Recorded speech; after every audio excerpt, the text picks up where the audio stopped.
When I say Texas A&M, what do you imagine?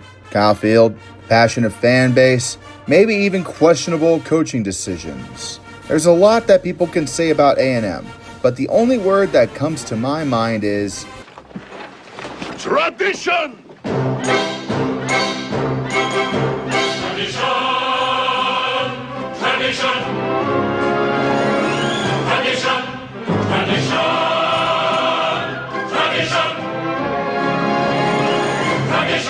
Yes, this school is loaded with so many traditions, it's practically their entire identity.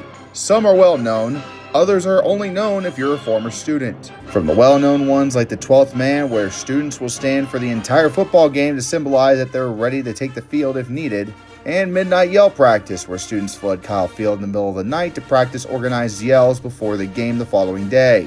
Then you have the Aggie Ring, the Corps of Cadets, Aggie Muster, the Bonfire and Aggie Replant, Elephant Walk, Final Review, Silver Taps, Howdy, Reveille, Yell Leaders, Red Asses, Taking Your Hat Off at the MSC, Gig 'em, Big Event, Fish Camp, Whipping Out, the March to the Brazos, Century Treat, the Aggie War Hymn, and Sawing Varsity's goddamn horns off. I bet you don't know what half the shit I just said was, and I know for a fact that I'm leaving some of the other proud traditions out. However, there are other traditions that Texas A&M is very well known for that the diehard Aggies may not appreciate me mentioning. Mediocrity, underachieving, overspending, short-sighted decisions, overcommitting, and of course, being downright frauds. Every single one of those words has been applied to the Texas A&M Aggies at some point in their history. All this tradition and passion for a team that has fuck all to show for it. And honestly, it's about damn time for someone to expose every single ugly detail of this program from start to finish. If you're new here, I have a habit of tearing down college football teams that spend a lot of time talking shit off the field only to shit themselves on it. I've torn down Oregon, Notre Dame, West Virginia, Wisconsin, and yes, even my own team, the Ohio State Buckeyes. Fans of the channel could see this video was coming from a mile away, and it's well deserved. There are few, if any, teams in college football that can yell as loud as the Aggies can, but are only as dangerous as a wiffle ball bat. Today on Storytime with Red, we officially take down the Texas A&M Aggies. Let's load them into the Spirit of 02 and fire them into the goddamn Brazos River once and for all. We got a cannon! But first, let's actually learn a little bit about A&M's glory years. Don't worry, this won't take too long. We just need to go back a long time ago.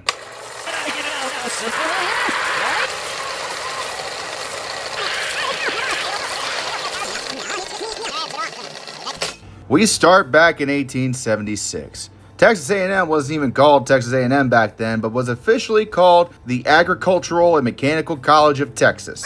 Yeah, I'm not saying all that, so we're just going to stick with the modern name. The men's-only college was actually the first public college founded in the state of Texas. No, seriously, the University of Texas wouldn't be formed until 1883. While some may claim the original intent was to make A&M a branch campus, how do you make a branch campus of a university system that didn't exist? The college in College Station was known early on for its strong military tradition with the Corps of Cadets. Every man who enrolled as a freshman was conscripted into the Corps, which were to be ready for military service at any time should the U.S. ever come calling on them. Because of that, and not having virtually any funding, A&M was treated by the state as less a little brother to Texas and more an illegitimate older stepchild that didn't have the decency just to die. It got so bad that at several early points in its history, it was nearly absorbed by Texas. It also nearly became an insane asylum in 1890, but we are not going to get into that today. TU argued that A&M should be given an ice pick lobotomy and either outright dissolved or turned into a branch of their university.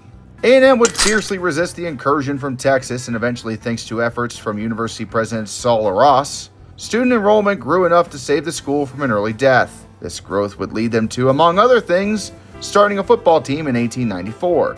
By the way, in case you're wondering, this fight for A&M's survival was the point where the hatred between the Longhorns and the Aggies truly began. Over the next 4 decades, Texas A&M would grow itself into a small powerhouse in the early years of the Southwest Conference. first under the tutelage of legendary coach Dana X. Bibble, where a decade of dominance led to an 8-0 season in 1917 and then a 10-0 season in 1919, in which the defense didn't allow a single point all season. This success resulted in them being crowned national champions for 1919, which they didn't claim until 2012. Okay then. They would again go undefeated in 1927 and would again be crowned national champions that year as well, which A&M also didn't claim until 2012. Don't worry, we're going to put a pin in this and come back to it later. You add in 5 Southwest Conference titles on top of this, and they were pretty successful under Coach Bibble. This was also despite the team and Coach Bibble being shipped off to France during World War I after the U.S. called the Corps to service. A call that only solidified the identity of Texas A&M that continues to this very day.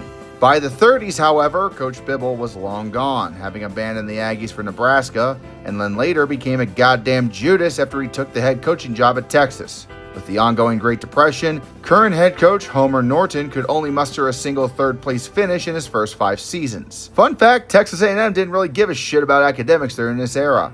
They only cared about 3 things: the core, the athletics teams winning championships, and beating Texas in those athletics. However, the problem with A&M accomplishing those last 2 goals was ingrained in the institution itself. While being a senior military college for the United States is noble, the drawbacks prevented the Aggies from truly becoming the kings of the Southwest Conference in the early days. Namely, forced service in the Corps upon enrollment was bad for recruiting new football players. Also, being an all-male institution made it a complete sausage fest. Another problem was actually a double-edged sword. The discovery of oil on state-owned lands in the 1920s allowed the state of Texas to set aside profits from mineral rights to create a permanent university fund. The Longhorns, of course, wanted all the damn money. A&M would fight in hell like court, but would only get a third share of it in 1931. While it did put final rest to any people's ideas that A&M could still be killed off, the other 2/3 share of it went to that damn school in Austin, meaning it was always going to be an uphill battle to compete with them. Finally, A&M is located in College Station, Texas, which wasn't even officially a damn city until 1938. That's not exactly a prime destination for top players to be spending 4 years of their damn lives back then. But despite the challenges, Norton was still able to recruit and develop one of the best fullbacks in the nation by 1939. His name, John Kimbrough. The Haskell Hurricane would high knee through their schedule and carry the Aggies to an undefeated 11-0 season. Their defense also shut out 6 out of 11 opponents on their schedule. The Aggies would bring home a Southwest Conference championship, a Sugar Bowl trophy after a hard-fought victory over Tulane, and a national championship from the brand new AP poll. Aggie Land was now known as Natty Land, and with Kimbrough returning next season, a repeat was surely in sight. Right? Wrong! Make that 18-0 over the last 2 seasons now. The vaunted Aggies defense has not given up more than a touchdown per game all season, and we're going into their regular season finale against the hated Texas Longhorns as conference champions after taking care of second-place SMU earlier that season. A win over their former head coach, that damn Judas, Dana Bibble, would be the ultimate cherry on top of another national championship season. Now saw their damn horns off. The good news is your defense did its job and held the Longhorns to 7 points. The bad news is your offense didn't do their job and they were held to 0 points. The 18-game winning streak is dead, but you still have a conference title and would go on to win the Cotton Bowl over Fordham. Not to mention, John Kimbrough would finish second in the Heisman Trophy race in his final season with A&M. No repeat natty, but still a damn good year. I'm sure you'll bounce back. You once again smoked the entire Southwest Conference, win the title early, and are undefeated going into the finale against Texas. Now get revenge for last year.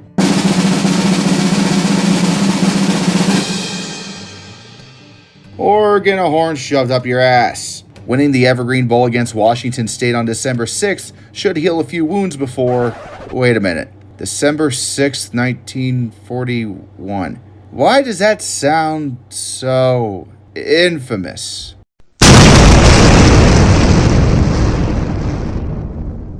Oh, yeah. Well, time to go fight the Axis. Who gives a fuck about losing the Cotton Bowl to Alabama at this point? We got asses to kick. The Crimson Tide are not and will never be a concern to Texas A&M. Foreshadowing is a literary device in which... While the best players go kick ass overseas, the reserves hang back and continue to play football. There were naturally some struggles during the war, especially given A&M's large contribution to the war effort. But the wartime Aggies pulled out a second-place finish in the Southwest Conference in 1943, only to come up short in the Orange Bowl against LSU. Once the starting cadets came home in 1945 and 46, however, everything fell apart. It all came to a head in 1947 when the Aggies would go 3-6-1, their worst season in over 10 years, and even worse, their 8th straight loss to Texas. A&M decided it was time for a change and ended Coach Norton's 14-year tenure. The Aggies then decided to bring home A&M former student Harry Steitler to become their new head coach. Just ignore the fact that outside of the high school level, he had no head coaching experience at all. But hey, he won 2 Texas state championships a few years back. It'll be fine.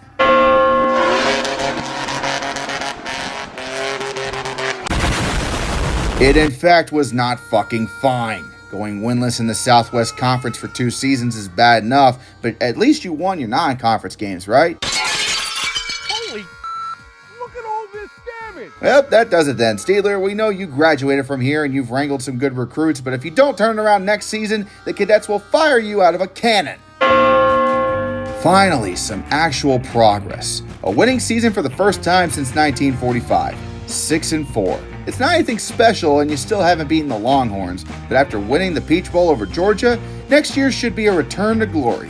However, the celebratory mood is dampened after the season ended, as Coach Harry was suddenly attacked outside his hotel by an unknown assailant. This ruckus caused enough chaos to involve both the police and soon after the press, who began asking a million questions. Say, Harry, what the hell happened?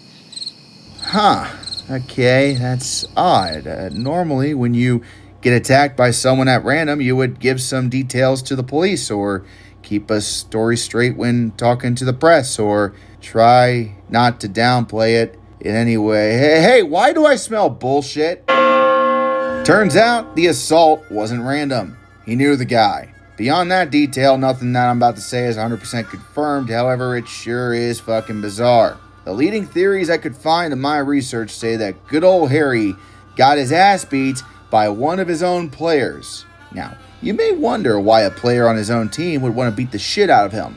Well, Harry Steitler, allegedly, fucked the player's wife. I'm here to fuck your wife. With the media asking nonstop about the whole ordeal and the attempts to downplay it not working, the rest of the team eventually began to turn on him, which would make sense if he did actually bang one of their wives. If you're a head coach under controversy and you lose the confidence of your players, it's game over. He knew as much and would resign in March. He would be exiled to Houston to become a stainless steel salesman and would never coach football again. Well, that was embarrassing. Let's see if this Raymond George guy from USC is any good. It's a pretty low bar to clear at this point. Hey, look, on the bright side, he didn't fuck any of the players' wives, so that's progress, right? Regardless, it's time that A&M got serious about its head coaches. The last 2 hires had little to no head coaching experience at this level, so you need to hire a veteran, a proven winner. Bear Bryant. Why the fuck would he leave Kentucky? He's getting paid way more than the pitiful $15,000 you offered him. Come on, Aggies, you need to get real here. He would never coach in College Station. Holy shit, you actually hired Bear Bryant? To be honest, it wasn't the money or College Station that lured him away. Those two actually made him not want to come at all. The real reason he left Kentucky was due to the basketball scandals that were rocking the university at the time. As we all know, Kentucky's a basketball school. Always has been and always will be. But in the 1950s, the NCAA had begun to crack down on the program for early violations of their rules. There are plenty of people that go into far more detail about the UK basketball scandals, and while I'd love to get lost in the forest of all knowledge with you guys about this, I'm not a basketball channel. To sum it up though, Kentucky was so hyper-focused on its basketball team that their football team was severely neglected. The neglect, among other issues, would ultimately push the Bear away, and he would leave for College Station simply because they were the complete opposite of Kentucky with their football program. This loss is now your gain, Aggies. Prepare for glory. The Bear had many items on his to-do list when he arrived in College Station, and the first item was simple. He felt that his players were weak and uncommitted. So one day, he hauled the entire team out to Junction, Texas. found a practice field, lined his team up nice and neat, and would attempt to brutally murder them. From the crack of dawn until it was almost midnight for 10 days straight, Texas A&M's players went through hell. Keep in mind, this was taking place in the middle of summer in Texas, which was in the middle of a severe heat wave, and there was no water breaks. By the end of camp, the roster shrank from over 100 football players to only 39 survivors. These survivors would become the fabled Junction Boys. If you're wondering how well this camp worked out in getting them ready for the 1954 season, A&M went 1-9. But while most saw this as a failure, this is exactly how the Bear planned it out. The turnaround is complete. The Aggies, led by Junction Boy Jack Pardee, Gene Stallings, and Jimmy Wright, as well as non-Junction Boy John David Crow, would have a nearly perfect season going 9-0-1. You have secured your first conference championship since 1941, and best of all, you finally beat Texas for the first time in 16 years. This sudden return to glory completely distracted the fans from the fact that the NCAA had banned you from the postseason due to recruiting violations the year before. Not great, but with Bear at the helm, A&M is positioned to begin a long and prosperous dynasty in football. Yeah, at least that's what they thought. At 8-0 going into a late season game against Rice, the Aggies were poised to help Coach Bryant cement his legacy and win both the Southwest Conference as well as potentially the national title. However, a few days prior to the Rice game, news broke in the Houston Post that Bear Bryant had secretly accepted the head coaching job at Alabama. When the players heard about this and remembered that Bear came to practice one day, both late and in a nice suit, they knew that it was true. The momentum they had was lost immediately, and the Aggies would lose in an upset to Rice, lose to Texas in the finale, and then the Gator Bowl to Tennessee. After this horrendous collapse at the end of the season, Bear confirmed publicly that he was leaving. The excuse he gave was this: Bear got a call. It was his mama. And that quote, "When mama calls you, you just got to come running." The Bears' mama, to the chagrin of A&M, was the Alabama Crimson Tide. While this was bad for A&M, the whole ordeal wasn't really that simple. In my opinion, there are two other reasons he so eagerly went home to Tuscaloosa. First is somewhat of his own doing. The Aggies were still going to be on probation a couple more years due to violations in recruiting, which would hamper his efforts in building a contender. The second reason forces us now to take a mandatory detour back into the forest of all knowledge. No forest found. Steam tunnels? Seriously? Alright. Hang on to your ass and keep your hands and feet inside the ride at all times. Don't come crying to me if you don't listen and get burned by the exposed pipes. If you're an A&M fan, I'll give you fair warning that much like these tunnels, it's about to get really fucking uncomfortable. Hey boys, look what I got here. Hey, where are the white women at? In the 1950s, America was called a nation united, but in the South and especially in Texas, it was actually divided by race. Texas A&M during this time was a school for white men only, as African Americans were banned from going to school there. As I mentioned at the start of this video, Texas A&M football was built with many traditions, but sadly, it was also built with racism in mind. I kind of glossed over Dana Bibble earlier in the video because admittedly the starting point of the football failures here was long after he left, but let's just talk a little more about him for a moment, shall we? Fun fact, Bibble started the 12th man tradition by accident in 1922 when he asked E. King Gill, a former player but by then a spectator, to dress due to multiple injuries on the team, beginning what is probably the most famous tradition A&M has, the 12th man. However, Bibble was also a proud member of the KKK. Don't believe me? Texas A&M's Cushing Library Archives has his damn Klan robes with his name on them. E.J. Kyle, who donated the land and money to build the legendary stadium on campus, was also a founding member of a campus theater production in 1910, a minstrel theater production. He wore blackface as entertainment to the students and played in racist depictions of African Americans. Lawrence Sullivan Ross, the man who saved the school in the 1890s, approved the start of the football program, and created several well-known Aggie traditions, was a general in the Confederate Army. The coup de grace, 5 years before classes began at the school, they offered the role of college president to Jefferson Davis, the former president of the Confederacy. He turned it down, of course, and there's plenty more I could say, but the point stands. To those of you who may not like that I went down this path, I want to make this loud and clear. The old Army era of the school and its traditions were built alongside the ideology of the Old South, that the white man was superior to the black man. It's not a matter of opinion, but of historic fact. With that said, this information doesn't mean you shouldn't enjoy Texas A&M today or any other Southern school, quite frankly. This shit was a product of the time, but understanding the underlying history here provides a little bit more context in the next part of this story, which is that Bear Bryant was trying to help Texas A&M integrate. Despite media sources calling him a racist years later, he was very clearly for integration. He saw the pool of talent in the HBCU schools and knew that the players there were just as good as the whites at Texas A&M. However, unlike when Branch Rickey integrated Major League Baseball by signing Jackie Robinson to the Brooklyn Dodgers in 1947, Bear Bryant did not have the same level of power to make this happen on his own. He did try to do this once in Kentucky already and failed. When he went to the president and the Board of Regents at Texas A&M to discuss it, he was told in no uncertain terms that Texas A&M would be the last school to ever allow black students onto the campus. Bear's response was simple, quote, "Well, then that's where we're going to finish in football." After leaving for Alabama, he would attempt to integrate his team there, but was stymied by the infamous governor of Alabama, George Wallace. It wouldn't be until 1967 that he would be finally given permission by the Alabama administration to break the color barrier with the recruitment of Wilbur Jackson. That prediction he gave to Texas A&M leadership in the 1950s would indeed come true. While the Bear would achieve football immortality in Tuscaloosa, the Aggies of Texas A&M would be left to rot in College Station. And rot indeed they would.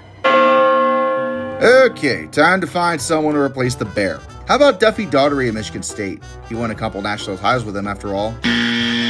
Oh, he told us to pound sand since all-male schools can't recruit for shit. Got it. How about Red Sanders from UCLA? He won a national title with them in '54. He seems rather interested in the opportunity. Yeah? Holy fuck, Frank Lee wants to coach us? Hell yeah! Sorry, Sanders, you'll have to go back to Southern California. The 4-time national champion coach of the Irish is coming to College Station. His doctor wouldn't clear him to return to coaching? Fine, we'll just call back Red Sanders then.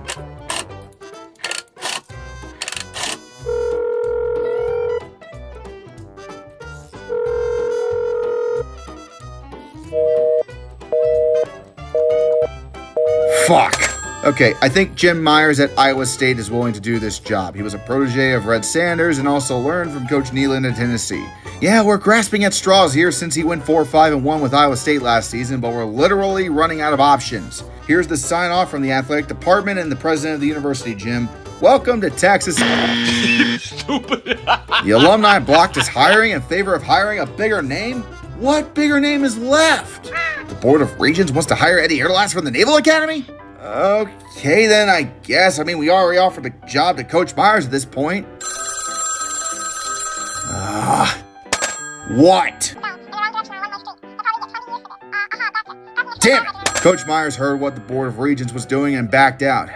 Jesus Christ. Jack Vinny, it's your Board of Regents. This is your mess. You better lock in Coach Erlass ASAP. The off-season waits for no one. He declined? Why the fuck did he decline? Jack Finney didn't ask the Naval Academy for permission to talk to Coach Erlass? Son of a bitch! You done messed up, Aaron! After this complete fiasco, it took the student body writing a petition to Jim Myers to convince him to come to College Station and coach the Aggies. Finally, after a clusterfuck of a search, Texas A&M has a new head coach. With all the bullshit and trouble they caused, they better hope Myers can lead them back to glory.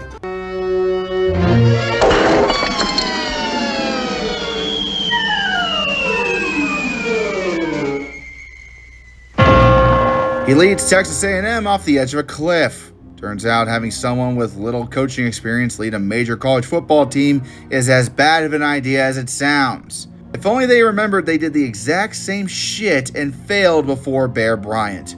I'm sure they finally have learned their lesson though.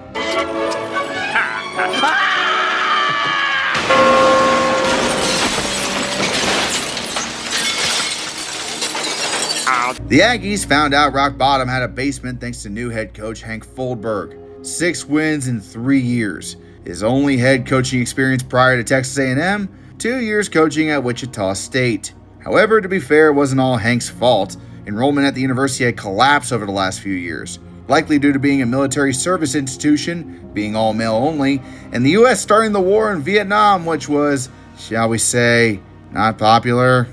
Look, Texas A&M needs to become more appealing for young men to join in order for the football team to succeed. Maybe if you allow women to enroll and not require freshmen to enlist in the Corps, you might fix the attendance issue. Oh, and also maybe desegregate as well. But that last one is the least likely to happen given what I already mentioned. Yeah, it's hard for the board to say no to an Army Ranger who climbed the cliffs at Pointe du Hoc. If you hadn't done this, you probably would have ended up as a Texas version of the Citadel. So much for being last to integrate. I wonder who... Yeah, that makes sense. We return to football now with wonderful news. Junction boy Gene Stallings is coming home to Aggie land as your new head coach. He just got done being tutored by Bear Bryant in Alabama. He even won a national title with them last year. Now he will take A&M to the promised land after going 3-7 first. 4-5-1. Did you at least beat Texas? Damn it. You have lost 4 in a row to SMU, Purdue, LSU, and now Florida State. You are fucking awful. The Stallings glory years are nothing more than a fart in a dust storm. Gene won't last another week here. You won 6 in a row. Okay, at least you finished strong, but you ain't beating Texas. I don't care if you can clinch the conference title with a win and that they're mediocre this year. It's Texas. You'll fuck it up somehow. You beat Texas and won the conference? Holy shit, you started the season dead to rights and turned it around to win the Southwest. As conference champions, you also get to go back to the Cotton Bowl for the first time in ages. I wonder who you're playing against.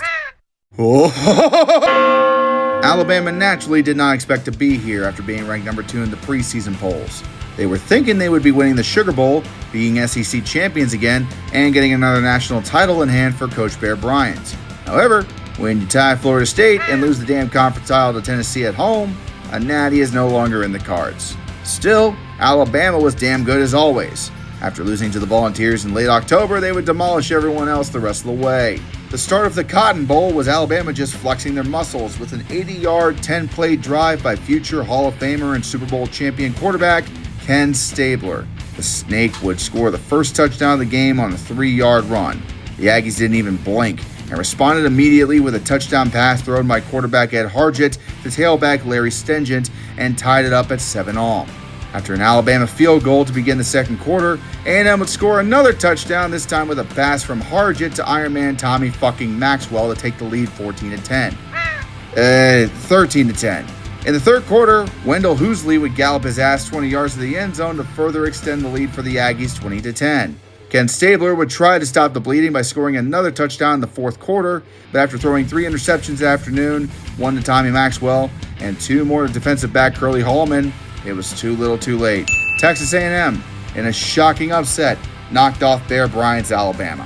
After the game, Bear approached his former Junction Boy player and assistant coach for several years and embraced him. Gene had become the second former assistant to have bested Bear Bryant, and he had earned the full measure of respect and admiration from the Bear. A genuinely wonderful moment in A&M history that has never been forgotten. However, the years following this embrace certainly were. The run A&M made in 1967 was just a fluke. Recruiting continued to suffer due to only recently becoming co-ed and being linked to an increasingly unpopular war in Vietnam, which was where a lot of Aggies in particular ended up going after graduation. At this point, A&M fans and students were in full-blown revolt, and the football program had become a focal point of their anger. Not only had they been getting their asses kicked most seasons in the Southwest Conference, but Texas and another hated rival, Arkansas, had been vying for national championships. The real final nail for Stallings as head coach was when boosters began cutting off the donations as a protest. Even in the 1970s, college football ran on the same mantra. Say it with me, kids. Money talks, bullshit walks. And Gene Stallings was finally told to take a fucking walk at the end of the 1971 season. Not only because they sucked, but so the fans would finally calm the fuck down. Emory Bellard was mainly hired just to make the fan base feel better for a little bit. After all, the fans and boosters all but forced A&M to hire him. Not so much because he was a good fit for A&M, but because he was the pioneer of the wishbone offense. With the meteoric expectations from the fans weighing him down, they would struggle in College Station for 3 years on the field. But thankfully, he was a hell of a recruiter, bringing in tons of young talent to College Station. The school itself was also aided by the end of the Vietnam War and the 1973 oil crisis, pouring tons of oil money into their war chest. The team would begin to finally improve, going from 3-8 to 8-3 in just 3 seasons.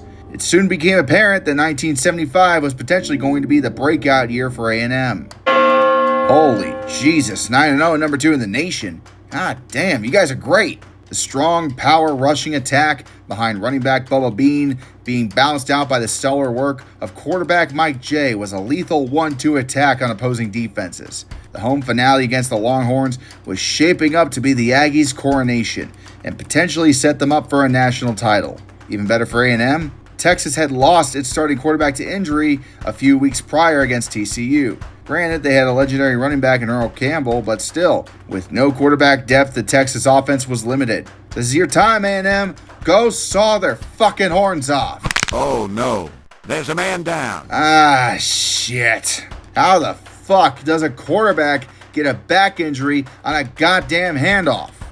It's fine. You still beat the shit out of Texas and you're undefeated. Congrats, guys. You're going back to the Cotton Bowl. Wait, season's not over. Texas is always the last game of the season. What the fuck are you talking about? Whatever game you're playing, it won't work. You can't defeat me.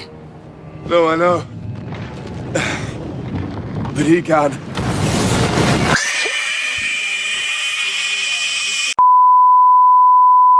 Earlier that year, ABC convinced both Arkansas and Texas A&M to push their game from early November to the first week of December.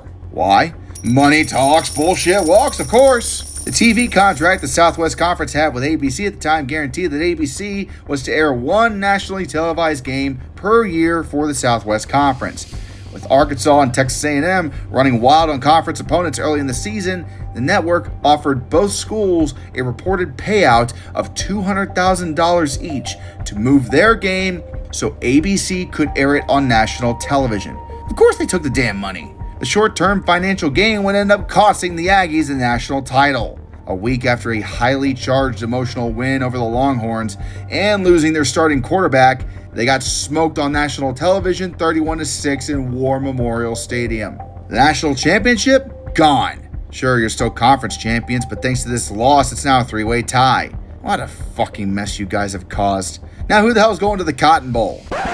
Remember that bullshit Rose Bowl rule I discussed in my Wisconsin video? Guess what? That's also how the Southwest Conference and the Cotton Bowl worked. Texas had most recently been there in 1973, and A&M went there with Stallings back in 1967. Arkansas, however, hadn't been since 1965, so off they went. As for the Aggies, they get a nice consolation prize by getting demolished by USC in the Liberty Bowl. At least you beat Texas. You would spend the next few years playing good, but not good enough. A Sun Bowl and Hall of Fame Classic trophy is nice, but no conference titles, and being constantly overshadowed by little brother Texas is not. Coach Bellard's embrace of integration gave African-American players like Bubba Bean a chance to prosper. He was also a winner on the field and was very loyal to the school, to the point where he was turning down other job opportunities in order to continue coaching there. But diverse recruiting, loyalty, and a winning record was not enough. Texas A&M went 10-2 in 1976,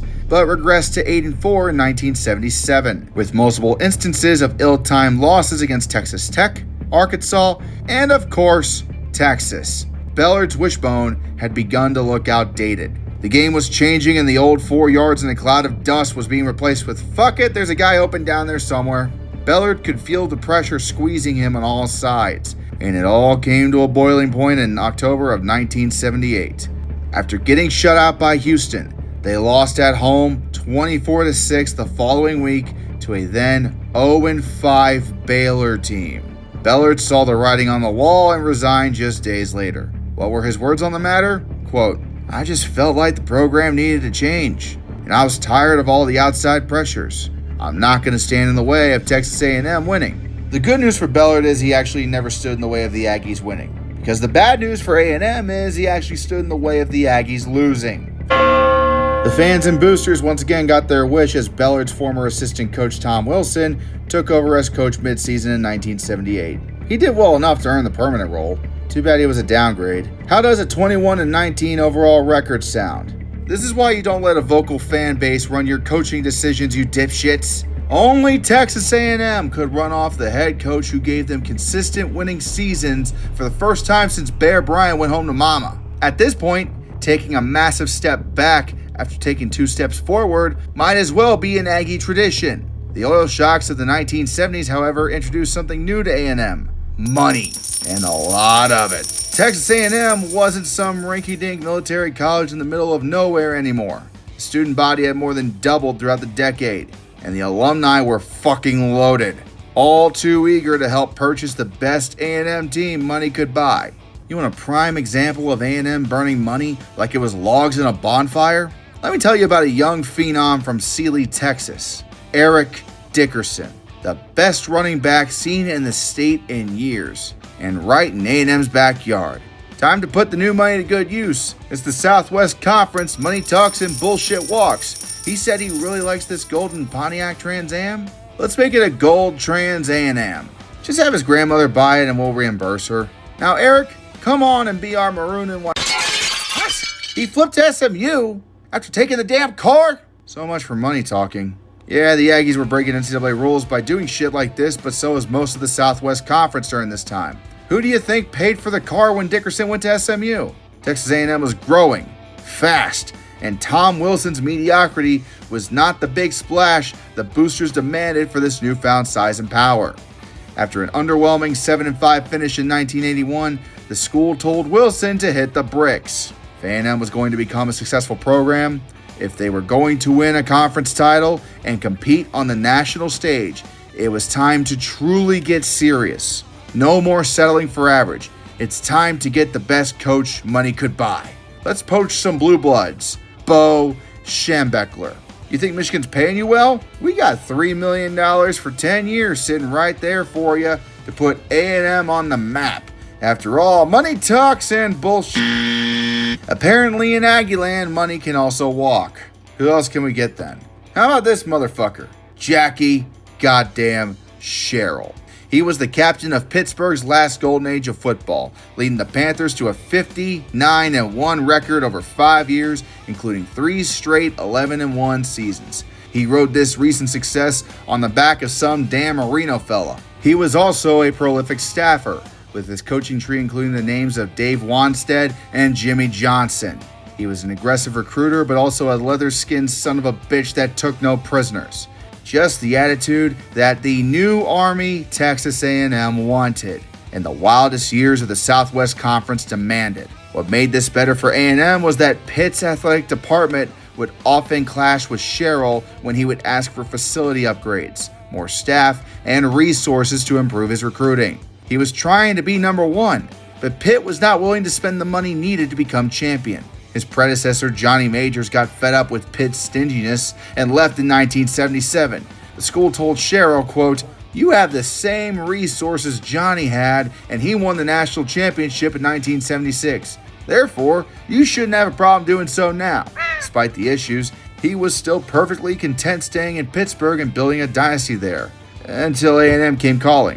Actually, they didn't come calling. They came offering everything he wanted at Pitt. First, they promised him full autonomy. He would have a near total control over football operations, including staffing numbers, recruiting resources, and blanket approval for any and all modern upgrades to practice facilities that he wanted.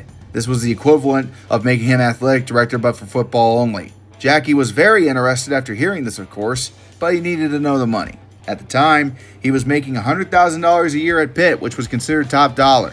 Only Bear Bryant made more than anyone else in the country at around $200,000 per year, and nobody was going to argue the value of that deal.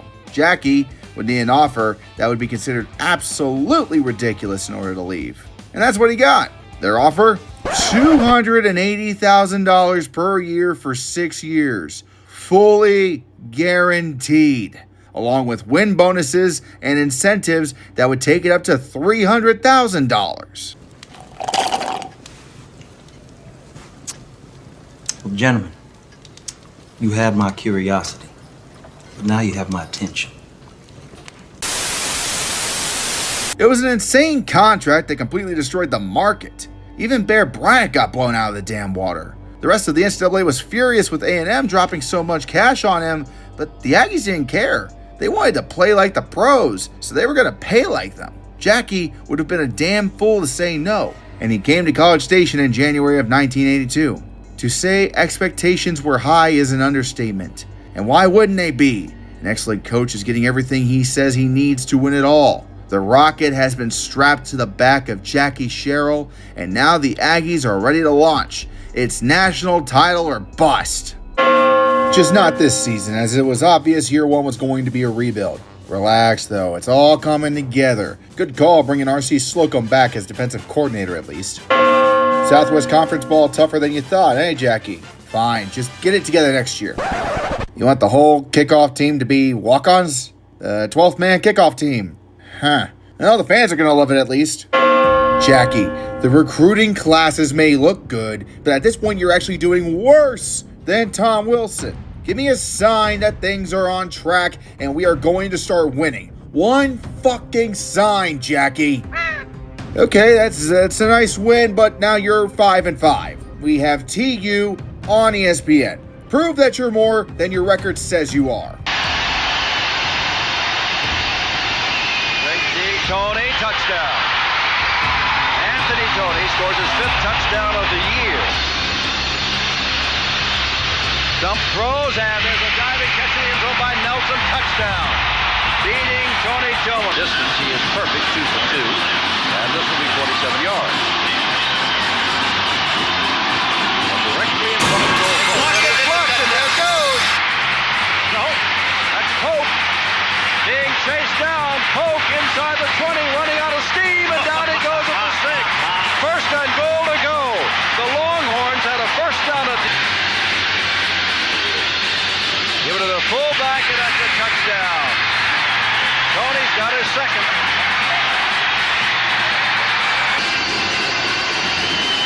Stump, throwing toward the end zone, touchdown Teal.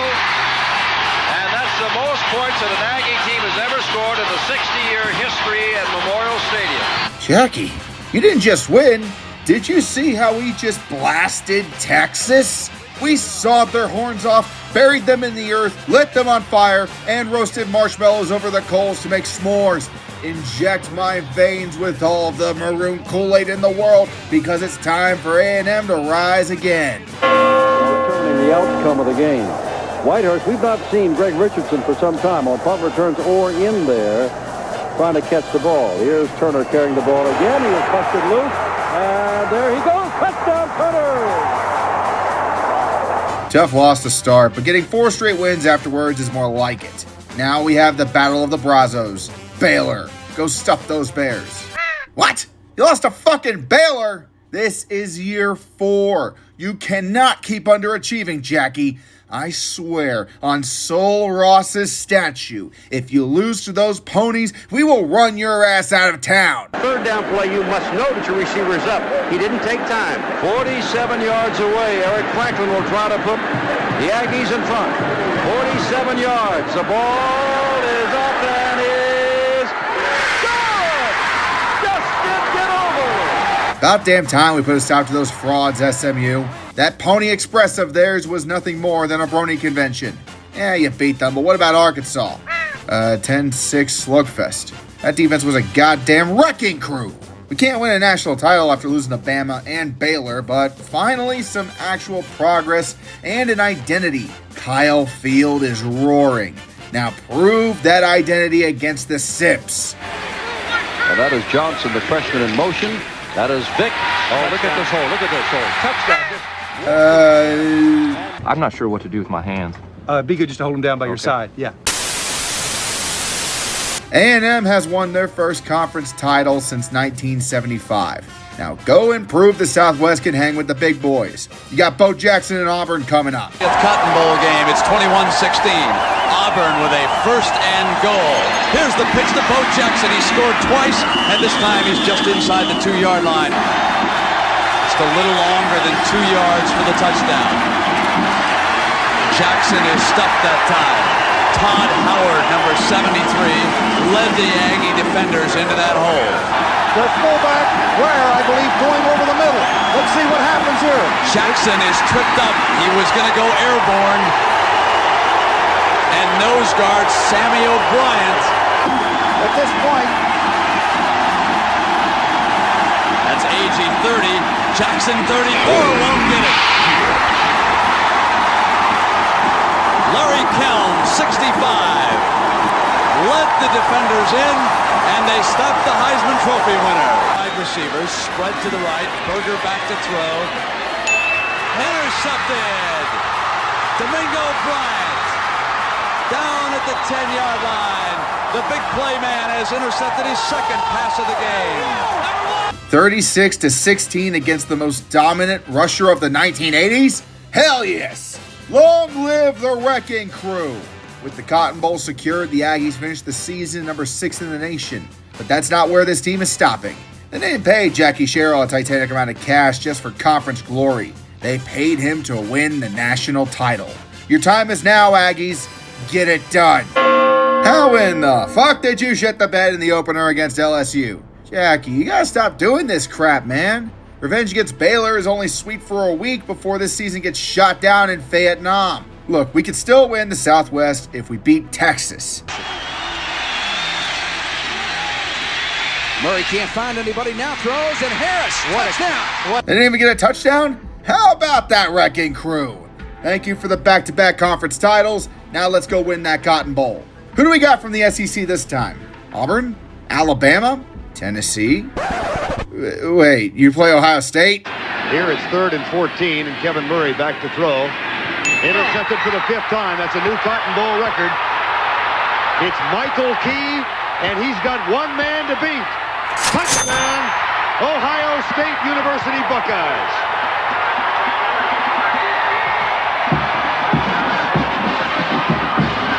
Who the fuck led this team? General Sherman? Since when did a Big Ten team get to play in this bowl? Oh, well, it doesn't matter. We'll bring it all home next year. Okay, now we have LSU at home to open the damn season, Jackie. Can you please? Is shitting the bed in the first game of the season the tradition it takes to keep beating Texas every year? 3 straight losses in the opener, 3 straight wins against Texas. In other news, the NCAA finally came a-knocking. SMU's Pony Express drew the short straw and was turned into glue.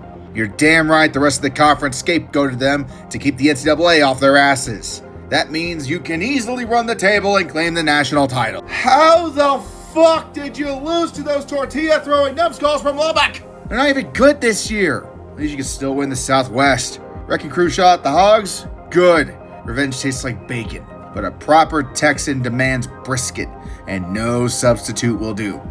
4 straight in the rivalry for the first time in program history. It's beautiful, in a way. You know what? It's okay, Jackie. This is good enough. Now let's go win that Cotton Bowl against Notre Dame. 4.5 Notre Dame. Pitch it deep back to Lewis. He's going to throw the halfback pass. He has a man wide open. Thompson at the toe. Touchdown! In nomine Patris et Filii et Spiritus Sancti. Come out in a straight T formation. Pavlis will give it off to Horton. Horton fighting. Touchdown! In nomine Patris et Filii et Spiritus. First time today they have the lead. Here is Slater. Now they're going to do on the swinging game. And it's going In for 2. nomine Patris et Filii et Spiritus Sancti. 2. Motion from Oliver to the right side. Pirouette by Richardson. Wants to run the option. Touchdown! In nomine Patris et Filii et Spiritus Sancti. 35-10. A&M is becoming the powerhouse of the Southwest Conference. Nothing can derail us now. We will... Wait, hold on. Why do I hear police sirens? We play by the book, right, Jackie? Jackie? Yeah, so remember how I mentioned SMU got executed by the NCAA in 1987 for their rules violations? The rest of the conference throwing the ponies under the bus didn't throw the NCAA off the scent, and they were now investigating the entire goddamn Southwest Conference for violations, as almost everybody was paying players or cheating in some way. SMU is the most famous after being so blatant about it, they got shut down for 2 seasons. They were also just the tip of the iceberg, as the only team in the conference that got through the 1980s without any sanctions from the NCAA was Rice. because of fucking course Rice was innocent. They actually give a shit about academic integrity. I'm sad to say that unfortunately, if I try to go any deeper into the crazy bullshit with the Southwest Conference in the 1980s, this video will morph from a long video into a Netflix miniseries. So this is a story that we're just going to tell another time. All you need to know for now is that the NCAA whacked Texas A&M with 2 years probation, scholarship reductions, recruiting limitations, and were banned from playing in a bowl game and winning the Southwest Conference in 1988. This sucked, but the fans didn't care. Coach Sherrill was a winner, and we continue to win long into the future, bowl ban or not. Right, Jackie?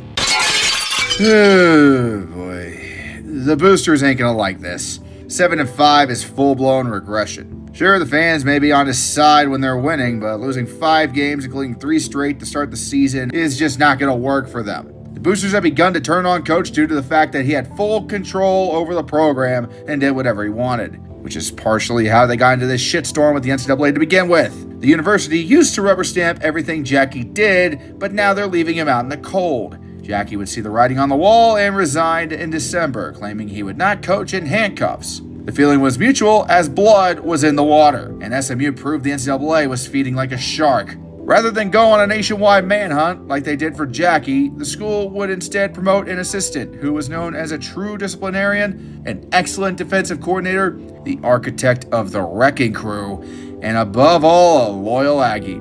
That man was Richard Copeland Slocum, or just RC for short. Coach Slocum was going to take the Ags to heights Coach Sherrill never did. And in the years to come, Kyle Field would become a place where it was damn near impossible to win if you weren't in the maroon and white. Hey, you won your first game of the season, and you beat Texas. Who cares if you went 8-4 and lost the bowl to Pitt? You still took down varsity and had a good season while under probation. It's a hell of a lot better start than the last guy, and we didn't have to break the bank this time just to get you to coach. The gloves are finally coming off in 1990. Arsenal at the last minute, I think they straightened that idea, and they're going to go straight option and try to get the 3. 3 yards away from what might be a win. It's 28-27 Texas.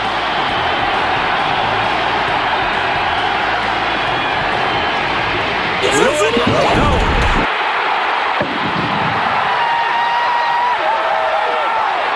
Is shitting your pants on national TV another A&M tradition? Texas wins the conference and goes to the Cotton Bowl. Still overall an improvement from last year. Your prize?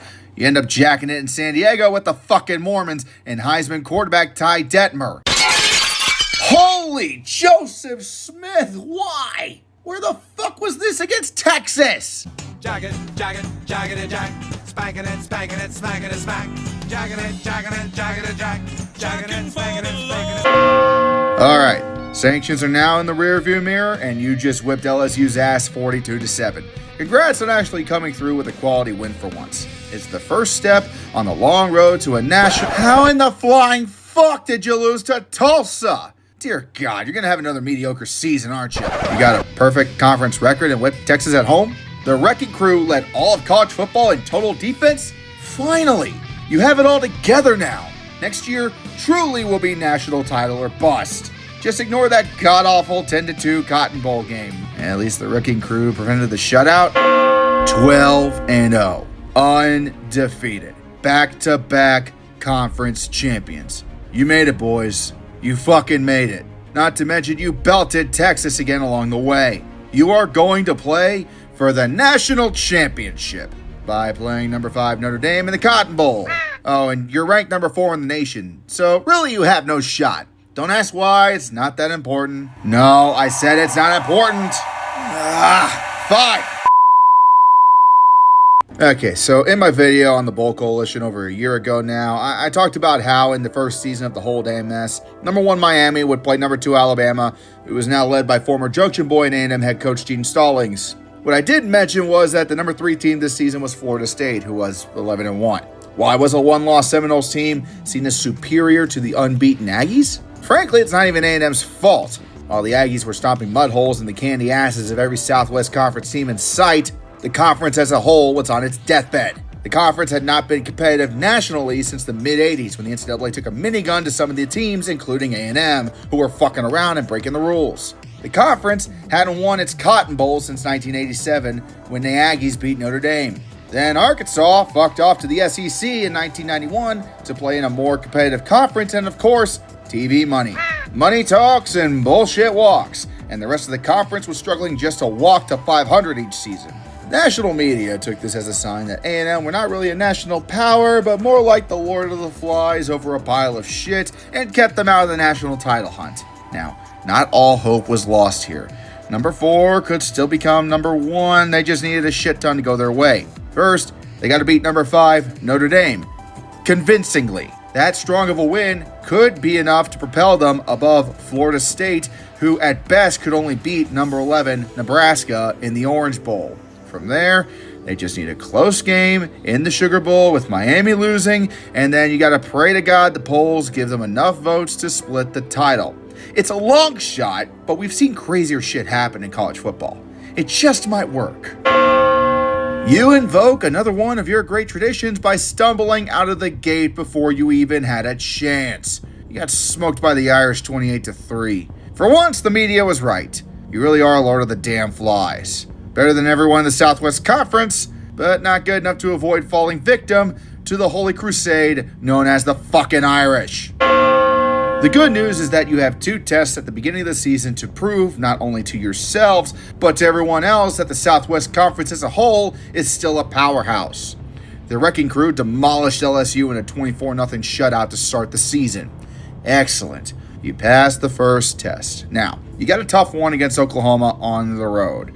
Time to prove once and for all that you are indeed not Lord of the damn Flies. Go take care of business, please. Good protection, pulling, intercepted.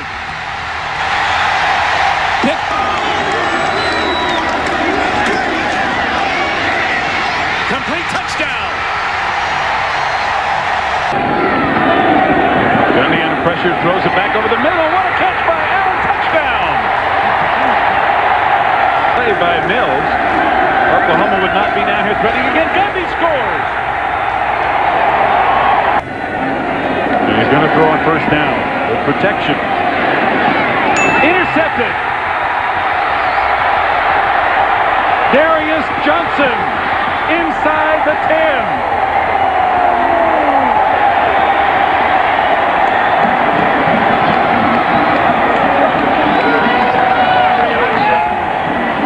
The Wrecking Crew may be wearing red today. First and goal, a 34-yard return. And from the 9-yard line, touchdown Chandler. Substitutions now in the secondary for Oklahoma. There's one out of the shotgun. Well wide of Tommy Preston. Oklahoma scores. He's already dead. Buzz, bitch. Enjoy eating shit and liking the taste of it. At least you won all your conference games again, right? Yeah, no one scored more than 17 points on you in conference play. Holy shit, this conference is sinking fast. Hey, SEC, can we come over and play with you? Fine. We will stay in the Southwest Conference and show how strong it is by losing the Cotton Bowl to Notre Dame again. At least you're competitive this time. Oh, no, not again, no. For it, goddammit, they gotta catch us again. Drive, damn it, drive!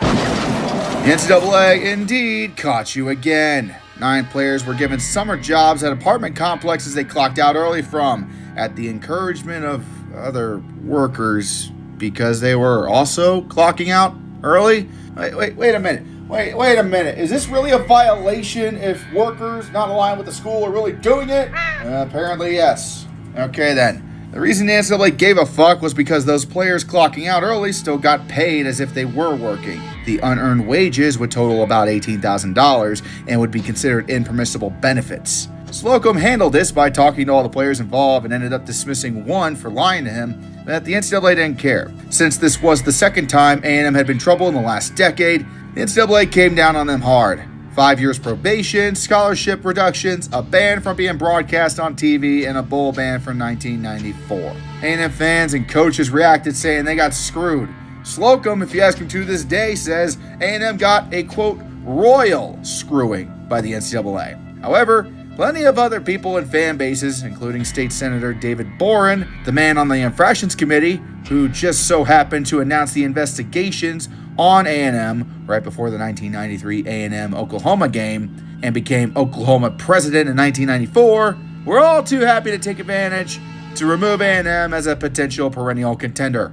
At this stage, the Aggies were the only team keeping the Southwest relevant. And with them in the doghouse, the conference would disintegrate, allowing other conferences in on the lucrative Lone Star State grounds for recruiting and TV deals. The NCAA actually came very close to giving A&M the SMU treatment due to being repeat violators, but the infractions simply were not the same in scope as to what occurred in 1988 to justify it. The 1994 Aggies would go 10-0-1 thanks to a mostly dismal Southwest Conference schedule.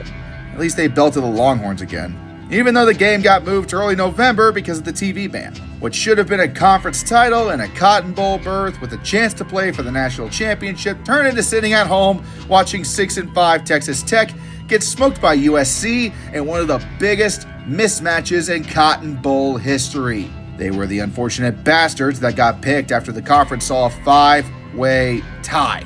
Yeah, 6-5 was literally the best anybody could do.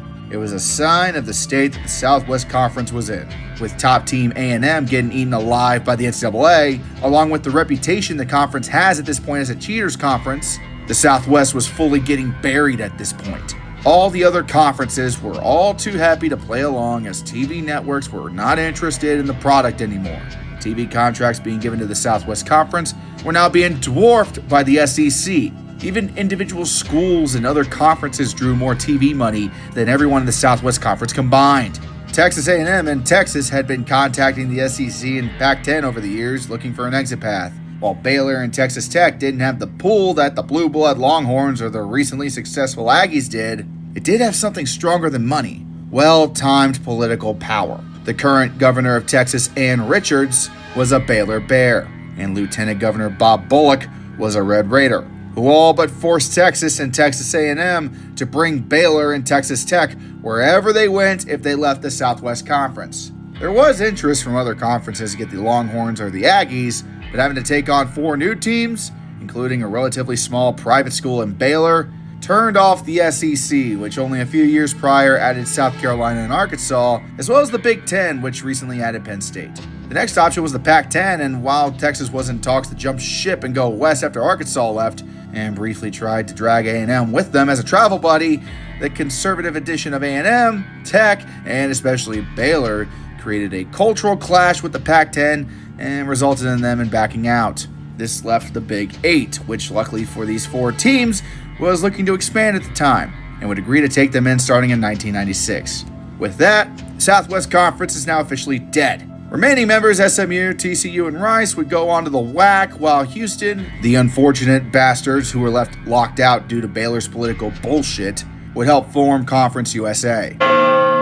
In the final season of the Southwest Conference, the Aggies would slump to 9-3 after losing to Texas Tech and the season finale against Texas. At least you won the Alamo Bowl against Michigan. Overall, it was a somber send-off to the Southwest Conference, but this season is considered a success when you look at all the penalties they were still under from the NCAA. If you are able to take a punch like that and still be standing, that's a major accomplishment.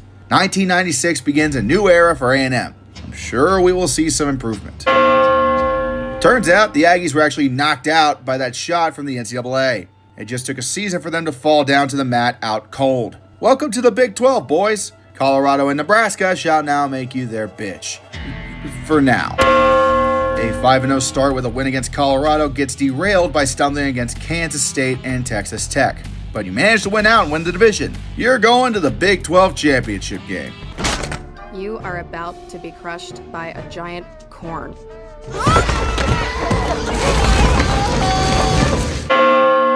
Enjoy having a corn cob violently shoved up your ass by Tom Osborne and the Nebraska Cornhuskers, 54-15. The Aggie yells you heard during this game was Texas A&M screaming in agony.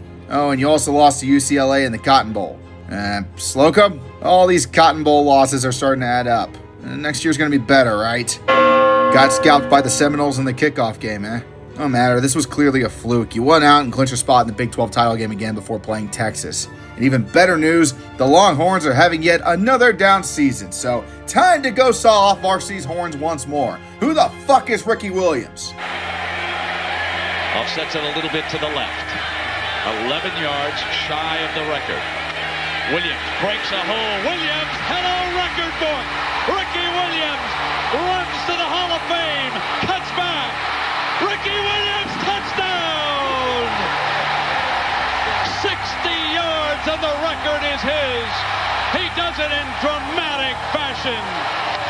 Yeah, boy. Okay, look, this isn't good, but you did come back and go up 24-23 late in the game. Just hold them there and you left 2.5 minutes on the goddamn clock.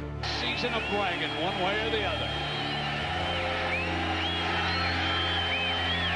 And Stockton nails it. Forget all that bullshit last week. You got a chance now to play spoiler against an undefeated Kansas State. At number 3 in the nation, they can clinch a trip to the BCS championship game if they beat you, and number 2 UCLA loses to Miami. But with upstart quarterback Randy McCown firing on all cylinders, you have a good chance to pull off the upset. Oh no, there's a man down. Hang on, who is Kansas State's quarterback?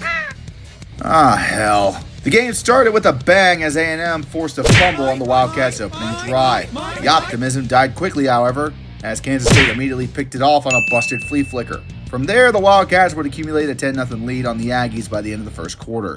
A&M was able to manage a field goal to make it 10-3 early in the second, but Michael Bishop would simply laugh and say, "Hold my beer." And 10.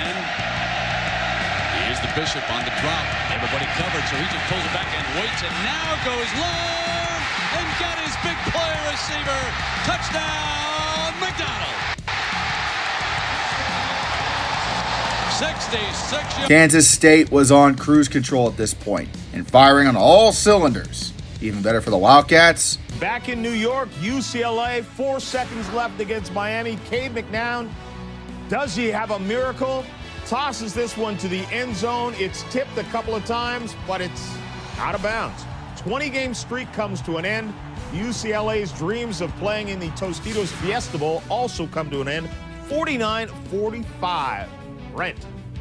John, this was the scene here moments ago. That young man with a television set signifying to everybody that it's over. Great, great.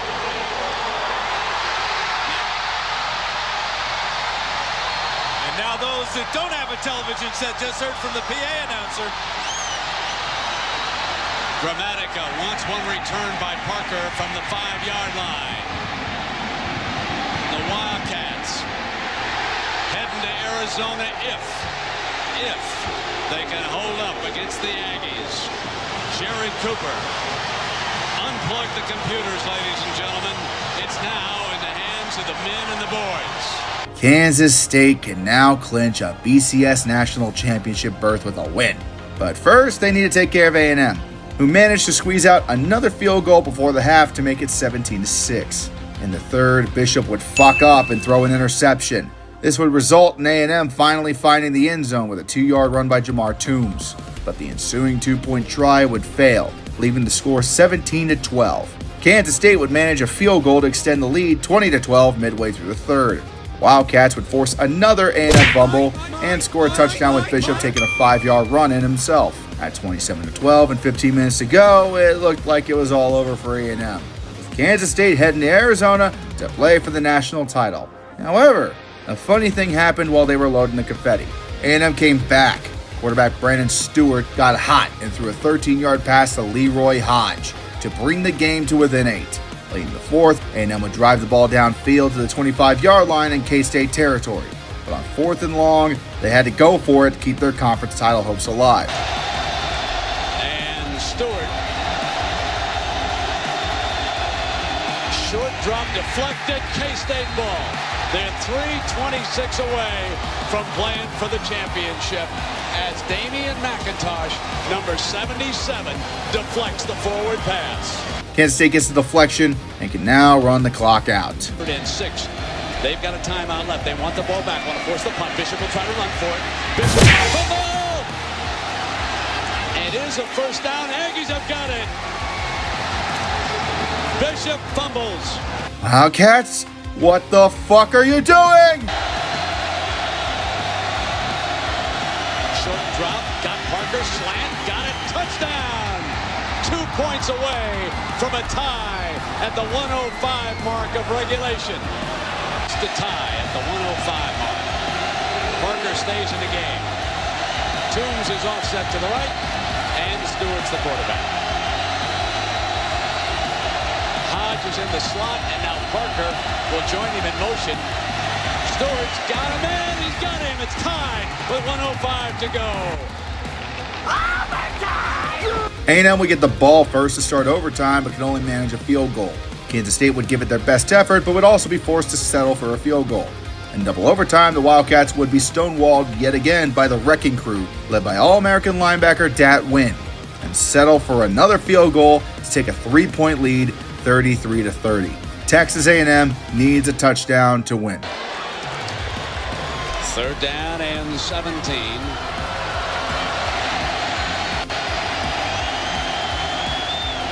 Stewart has a slot to his left. Using Parker in motion, and Butler takes him. They'll look for Parker on a quick hit. Parker, touchback, 10, 5, end zone, out of bounds. Touchdown, touchdown, got it, touchdown. The Aggies upset Kansas State. The Aggies have won their first ever Big 12 championship and shocked the college football world by knocking off what should have been a national championship contender in Kansas State. The underdog Aggies turned the brand new BCS upside down, inside out, and fucked the Wildcats so hard they would miss out on a BCS bowl game entirely. Now it's on to the Sugar Bowl, where glory awaits. Wait, you play Ohio State?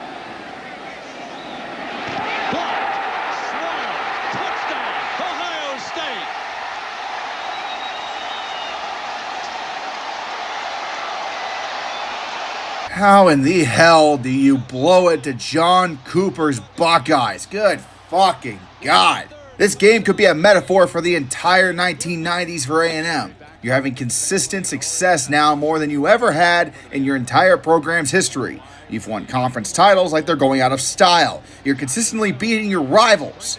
Yet the best you could do is get wiped out by a blue blood who's only won 3 bowl games in the last decade and usually blows it in prime time. The sanctions the NCAA had laid on A&M finally ended, but in College Station, nobody remembers the 1999 football season for what happened on the field. On November 18th, 1999, the school was preparing for their upcoming game against Texas by building the traditional Aggie bonfire. This was done every year as part of their rivalry against Texas to showcase their burning desire to beat the hell out of TU. Over the years, the bonfire had grown in size from a pile of wood measuring 15 to 20 feet tall to clearing over 50 feet by the 90s. In 1999, the stack for the bonfire was the biggest yet, measuring at 59 feet at its highest point and was composed of over 5,000 logs. However, the wiring keeping the logs together was simply not strong enough to handle the weight placed on it. The civil engineering department at A&M, which had become very well renowned over the years, had recommended the form and structure of the stack should change due to instability. But these concerns were ignored in favor of keeping tradition. As more logs were added to the top of the stack, the weight became too much to contain. At 2:42 in the morning on November 18, 1999, the stack collapsed. The accident would kill 12 people and injure 27. Over the following week, tributes poured into College Station in remembrance of the victims. The Hex rally that was held before the Texas game was canceled in favor of a unity vigil. On the night the bonfire was to take place, a memorial was held instead that had over 40,000 people in attendance. At the traditional midnight yell practice, the candlelit vigil would continue, and a 12-shot salute would be fired in memory of the victims. To this day, if you venture to College Station, you will find the memorial on the A&M Polo Grounds where the tragedy occurred.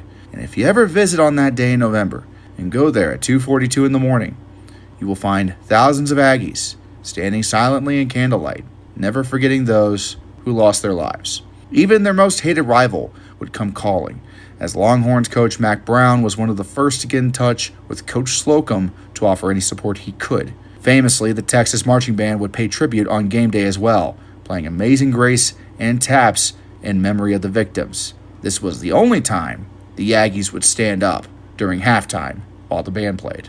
The emotional Aggies would rally and upset the 7th-ranked Texas Longhorns that day 20-16. A touching moment to cap off a tragic season. But this win over Texas would be R.C. Slocum's last as head coach. The winningest coach in A&M history would watch his team slide into the middle of the conference by the turn of the millennium.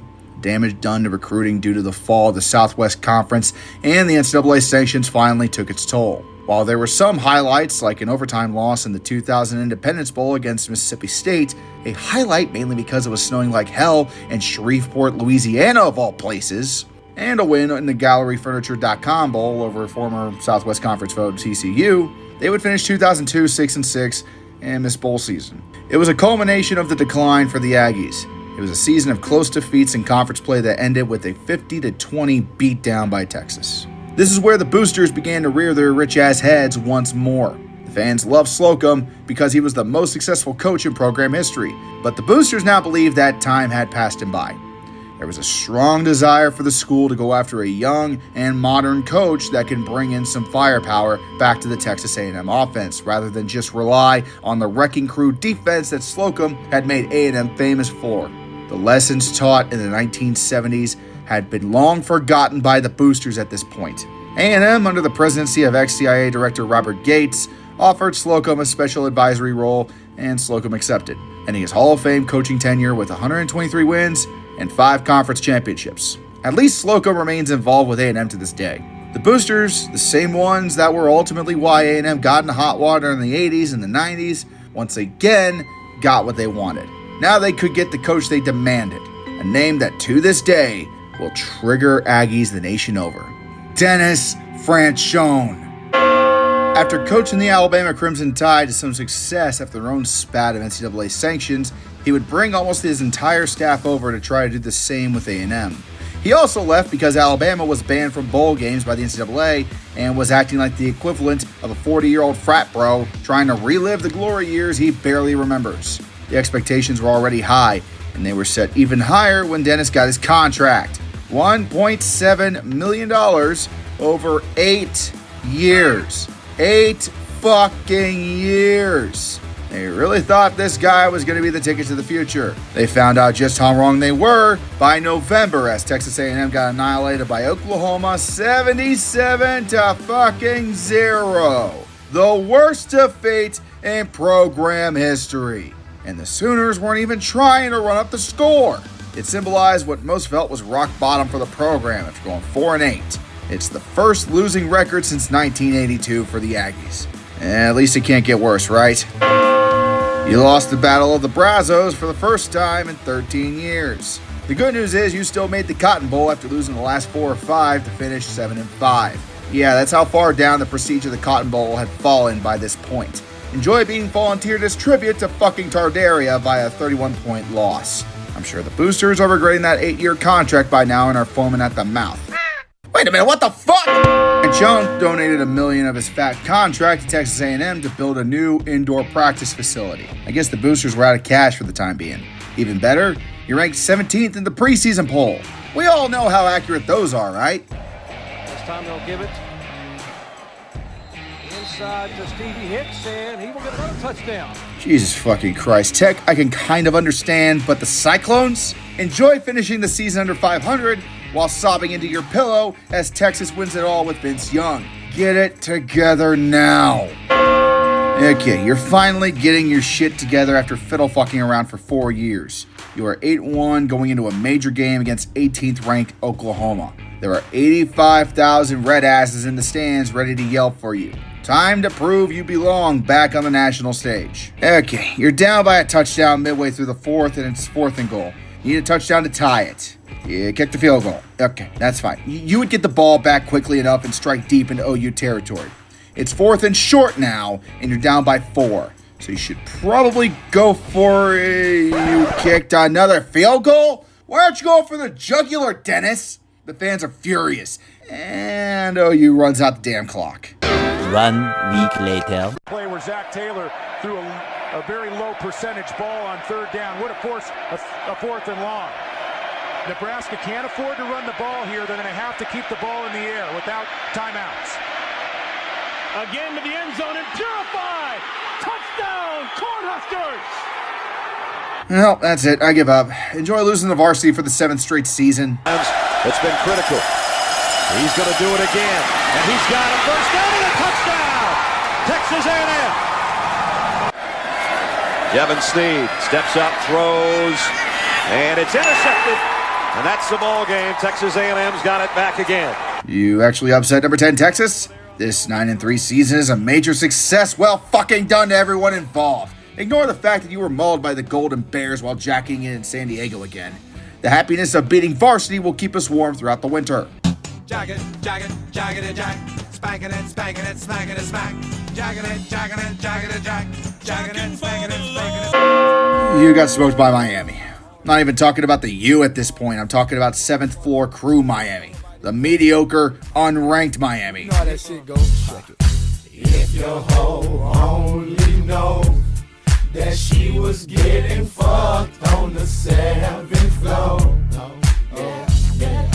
If that bitch only knew that she was getting muddied by the whole crew. What would she? Uh-oh, you hear those sirens in the distance? It's the NCAA about to come after the Hurricanes yet again for more violations. Get 'em, boys. Wait, what do you mean the university is investigating Franchione? The fuck did he do? Holy fucking shit, how stupid are you? Why in the flying fuck is the head coach of a college football team publishing a newsletter that disclosed insider information on his own damn team? He was charging $1,200 to anyone who wanted it? Was the absurd contract A&M gave you not enough? No wonder you bastards have been struggling. This dipshit was giving away the secret sauce to anyone wanting to buy it. Not to mention, this was completely under the table and the school had no fucking idea. Now the fans, who were already pissed at the Aggies' constant underachieving, are in full uproar over this betrayal. The university reprimanded him and Dennis would resign immediately after upsetting Texas in the season finale. And by immediately, I mean in the post-game press conference right after the win. And 3 days later, the Aggies brought home former coordinator Mike Sherman to be the new head coach. A former A&M offensive line coach and offensive coordinator during the Slocum years that now has some NFL experience after coaching with Green Bay and Houston. This is exactly what the Aggies needed. Just don't overcommit on the God damn it. Okay, you went 4-8, including a good old-fashioned ass whipping by Texas to end the season. Everyone knows this was going to be a long road to recovery, especially given the immense damage Franchione had done by neglecting in-state high schools. Recruiting under Coach Fran had fallen off a cliff, and it was to the point where it would take a while to fully recover. You barely make your way back to 500 and get ass blasted in the Independence Bowl by Georgia. However, 2010 is shaping up to be a good season, as Sherman had been putting in the work to repair A&M's recruiting game. A&M is now considered to be at least a dark horse, poised to make a breakout run for the Big 12 crown. No, you're still not a legitimate contender, but it's a whole lot better than it has been. Jesus fucking Christ, this decade was not kind to you. This team is loaded. Wide receiver Jeff Fuller, running back Cyrus Gray, and the linebacker tandem of Michael Hodges and Vaughn Miller were an intimidating force on their own. The main problem is the quarterback situation was not great, as Jared Johnson threw 9 interceptions in 5 games, which contributed to a 3-3 start. Coach Sherman told him to grab some bench and brought in a new quarterback named Ryan Tannehill, who actually was decent at his job. The Aggies then ripped off a 6-game winning streak and headed into the Cotton Bowl to play LSU. Well done getting our asses back on track this season, Mike. These recruiting classes are also looking phenomenal. As a token of our appreciation, here's the 30% pay raise and extension through 2015. Now go tame those Tigers. 200 yards on the ground today. We are early, third quarter. Jefferson going deep for Tolliver. He's got it. Touchdown. It's third of the game. LSU marks its territory and pisses on you repeatedly. No, well, it's not like you got to worry about the SEC again in the near future. About that. In August, Texas A&M announced they would be leaving the Big 12 and joining the SEC along with Mizzou. The reason for this was more than just the money talking and the bullshit walking. After Texas Athletic Director Delos Dodds' continued attempts to use Texas's recent football success to control the conference to its own benefit, a lot of teams were fed the fuck up. Nebraska and Colorado were already leaving for the Big 10 and the Pac-12 respectively, and Texas shooting down the idea of a conference network in favor of the Longhorn Network was the final straw. The revenue from SEC television deal is far better than dealing with more of this garbage, In the SEC tradition of claiming titles retroactively, Alabama, from long ago, is one the Aggies can do as well. Watch as I pull this pin out of the screen as the Aggies claim 2 more titles in 2012. Sadly, though, this means it's going to be the last hurrah for many rivalry games, including the Battle of the Brazos with Baylor, Texas Tech, and the biggest casualty of them all, the Lone Star Showdown with Texas. Ranked at number 8 in the preseason polls, you're expected to take the growth from last season and pull off a spectacular final year in the Big 12. We all know how accurate those preseason polls are, after all. Get it done, boys. Justin Tucker from 40 yards out for the game. It's up. The Longhorns win it. Congratulations, Aggies. In your final matchup with varsity, you completely shit the bed. I'd say it's fine, but somehow you went from projected at top 10 in the nation to completely unranked in finishing the season 6-6. To say this was disappointing was a massive understatement. You were outright embarrassing. Sherman is a great recruiter, but is now known more for blowing games. 5 of the 6 losses this year were by less than a score, including an overtime loss to Mizzou and a quadruple overtime loss to Kansas State. Also, 5 of the 6 losses this year also had the Aggies up by 2 or more scores in the second half. Now that's advanced choking. It was so bad that the boosters once again cried for change, claiming that the Aggies needed a modern coach that could handle the switch over to the SEC. So Texas A&M did the logical thing and called Coach Sherman while he was out recruiting a kid in Houston to tell him he was fired. They didn't even have the balls to tell him in person. What a fucking joke. All right, let's see who the Aggies hired next. Kevin fucking Sumlin. To be fair, no one could tell at the time that they were in for the trip from hell with him. He just got done dominating Conference USA with Houston the last 4 years, and even took the Cougars to a 12-1 record. In terms of new coaching candidates from the mid-majors, he was the hottest commodity out there, and he inherited a hell of a team. While Sherman choked away the 2011 season, he left the cupboard loaded. He had some future stars in the NFL like left tackle Jake Matthews and wide receiver Mike Evans, but arguably the biggest name on this team, none other than Johnny fucking Football.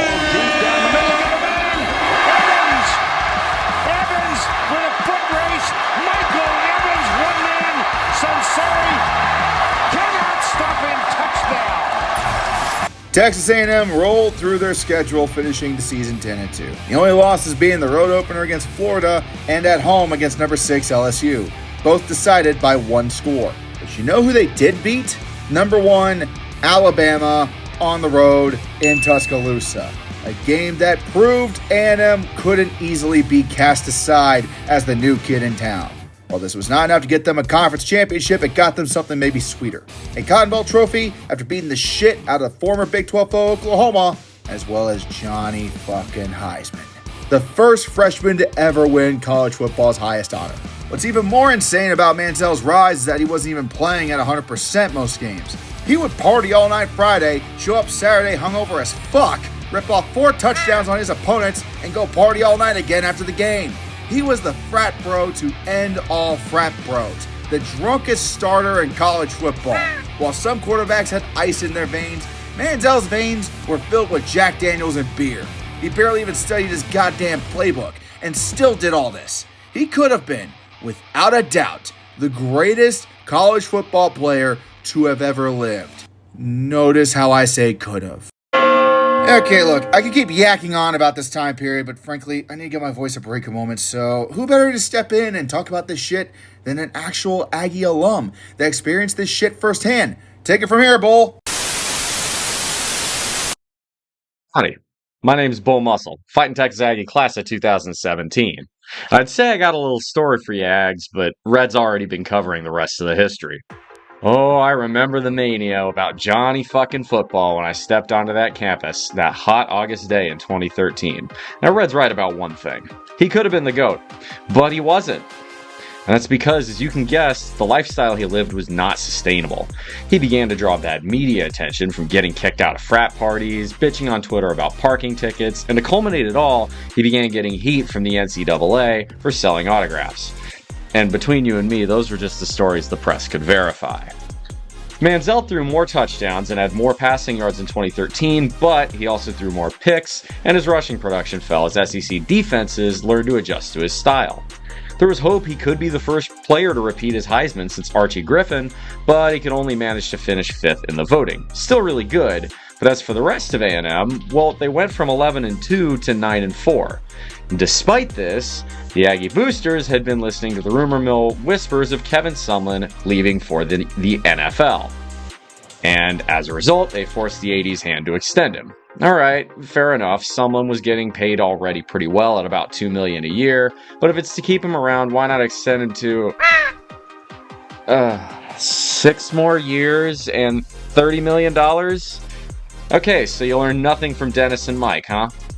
Overall, Johnny was still excellent, and mostly because, as it turned out, you can throw to Mike Evans anytime you want, more or less. It's impossible to cover him. But the A&M defense outright collapsed, giving up an average of 32 points per game. Johnny football can do a lot, but if you put 42 points on number 1 Alabama, you can't let them score 49. If you score 41 points on a ranked Auburn, you can't let them score 45. And if you're going to score 52 points on Duke in the Peach Bowl, you really cannot, under any circumstances, let fucking Duke, score 48 goddamn points. I don't care that we still won the game. That's enough to make anyone who remembers the Wrecking Crew, the identity of A&M in the 90s, vomit. Frankly, you can argue Manziel really needed to stay another year, and not just because A&M could use him, but because he really wasn't ready for the NFL. What most fans, including myself, saw was that Manziel benefited a lot from the talent around him. Turns out, when your O-line gives you a lot of time to throw around, go look up who was drafted in 2013 from A&M apart from Manziel, and you can just yeet the ball within the same zip code to Mike Evans, you'll wind up looking pretty good as quarterback. But due to the negative media he got at A&M, the NCAA investigation, and the allure of getting that first-round paper, he and many of the other talented players that made up the 2012 and 2013 teams would declare for the draft and leave A&M after that Peach Bowl.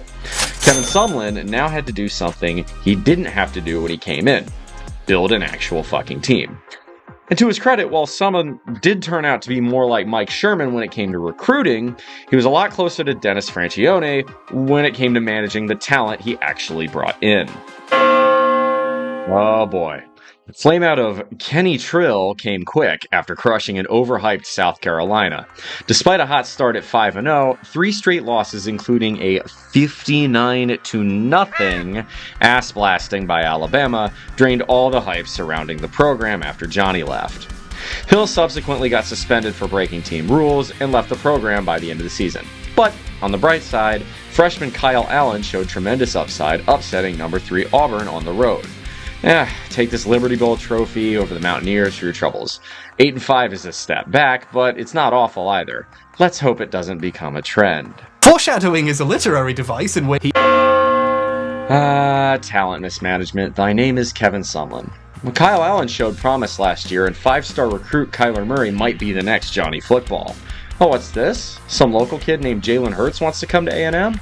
Sorry, the QB car in the Fightin' Texas Aggie hype train is full. Off to another fine start at 5-0, including knocking off a ranked Mississippi State, and next we have Alabama, walking into a raucous, freshly renovated Kyle Field with over 105,000 in attendance. Now, A&M lost this game with both Allen and Murray playing pretty poorly. But that said, this game stands out in my memory because we made Nick Saban state to the media after the game that he wished Bryant Denny sounded like we did. I still remember being in the stands that day, near delirious from the heat, doing the bus driver yell and seeing the greatest coach himself stop his verbal assault of the referee, pause for a moment, and stare up at us, the 12th man. That's something I can be proud of if I can't be proud of my team. Wait, what's that? It doesn't make a difference? Right you are! We lose another 5 of our last 8, including the Music City Bowl to Louisville. Kyle Allen and Kyler Murray hit the portal within a 3-week stretch of each other, and of course the Texas 8-4 meme grows even further. Same as it ever was. The transfer portal taketh, but it giveth too. Enter Trevor Knight from Oklahoma. After spending the first 6 weeks performing unhinged crimes against helmets, you're now 6-0 after beating number 9 Tennessee in a double overtime thriller that pretty sure caused half the campus, myself included, hearing damage. This is the year, damn it. Number 6 in the nation, going into a road game against number 1 Alabama. Put it on the line. It's always tough in Tuscaloosa, but this is the team to shellacked by a herd of elephants. Again. I mean, look, it's Alabama. They're the kings of college football. You knew it was going to be tough. We just got to get it together and win out. We lost 4 of the last 6, including the Texas Bowl against Kansas State.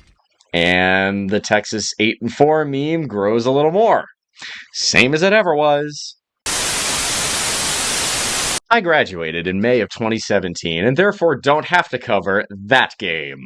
So that'll do it for me. As always, y'all, make good decisions. You need to cover that game. You agreed to do this shit on the terms and conditions of your contract. Nope, not gonna do it. You can't fucking make me. I graduated.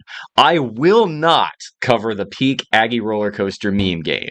Alright, we're gonna do this the hard way then. No. No, not again. No. Don't make me. No! You are already up 44-10 in the third over UCLA in the season opener. The offense is wielding a fucking pimp cane on the sidelines as you beat up the Bruins. Then the battered Aggie syndrome starts blaring as you blow a 34-point lead in just over a quarter. This is damn near mathematically impossible to lose. The second largest blown lead in FBS history. People are calling for you to get the left on the tarmac treatment, Kevin. You can't recover from this as a coach. You walked through this season like a zombie to a 7-6 finish. This was so bad we can't even do the Texas 8-4 meme this year. The school ended up paying him a $10.4 million buyout, which seems like chump change nowadays, to fuck off from Aggieland for good. Yeah, probably for the best, since he got a racist letter from some nutcase in Houston after the UCLA game. Someone would move on to Arizona, where he would send the Wildcats to the 7th layer of hell under his watch. Oh, God. No more. Red, please. No more. But I will say, ever the optimist, there was something good that came out of this game. This loss was so piss poor that it motivated me to write a really long script a long time ago that ended up helping out making a lot of the content y'all are seeing in this video. That led to one thing and it led to another that ultimately, without this meme loss, I'd have probably never met you, Red. So at least there's that to hang my hat on. There's no use in me rehashing further misery or pain from here, so you can take this mic back, man. I'm throwing in the towel.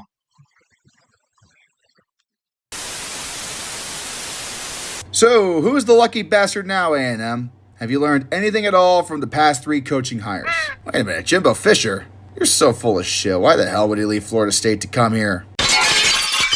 You got Jimbo Fisher? Yeah, he's solid. He won a national title at Florida State, but the last few years left people wondering if it was Fisher or his Heisman quarterback Jameis Winston that was the reason for the Seminoles' success.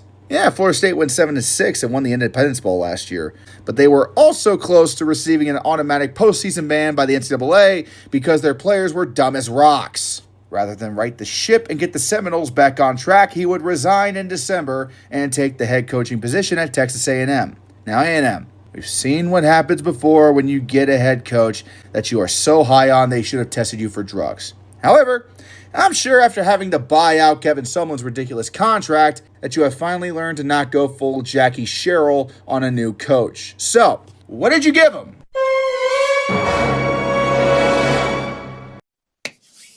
God, it took me forever to get... Oh my God, no! What have you done? Wait, stop! No, please! I'm begging you! Normally, like the others, I would mention this briefly and move the fuck on because it just looks like A&M's spending way too much goddamn money on their head coach again. Which, yeah, they are. But also, I want you to remember this deal as it is right now. Actually, let's put a pin in that and come back later. Don't forget this fucking contract. It'll be on your final exam.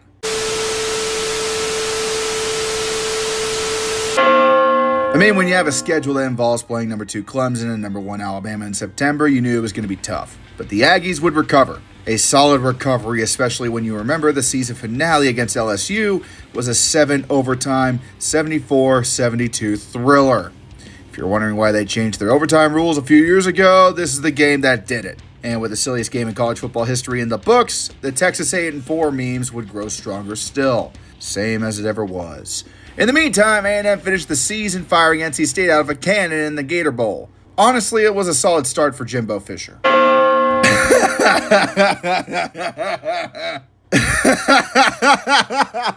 Okay, you know what? Keep that laugh in as this meme is on screen, and then it'll static to the next bit.